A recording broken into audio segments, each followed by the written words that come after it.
সিপিআইএমের জোট সঙ্গী সবার বিরুদ্ধে যদি কংগ্রেস প্রত্যেকটা সিটে যদি ক্যান্ডিডেট দেয়, তো বিজেপি গোষ্ঠী তৃণমূল পুরো বাংলা থেকে সাফ হয়ে যাবে। আর যদি কংগ্রেস সিপিএম একজনা অন্যজনার বিরুদ্ধে যদি ক্যান্ডিডেট না দেয়, বা জোট সঙ্গী যদি সিপিএমের বিরুদ্ধে ক্যান্ডিডেট না দেয়, তাহলে সিপিএম কংগ্রেস মোচা ছিল, মুছে যাবে। আলাদা আলাদাভাবে সবাই নিজের ক্যান্ডিডেট দিক। সিপিএম এবং কংগ্রেসের সিটে, প্রত্যেকটা সিটে সিপিএমের যত জোট সঙ্গী আছে সবার সঙ্গে যদি কংগ্রেস সিট দেয়, বিজেপি গোষ্ঠী তৃণমূলকে শেষ করতে আর কেউ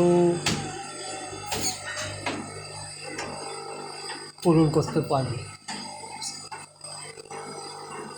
যদি সিপিএম কংগ্রেস যদি একসঙ্গে জোট করে একজন অন্যজনের বিরুদ্ধে যদি প্রার্থী না দেয়, তাহলে বিজেপি গোষ্ঠী তৃণমূলের জয় জয়কার সবসময় ছিল, আর আছে এবং থাকবে। আমাদের দাবি হচ্ছে সিপিএমের জোট সঙ্গীর বিরুদ্ধে কংগ্রেস যেন প্রার্থী দেয়। আমরা বামপন্থীরা এইটাই বিশ্বাস করছি।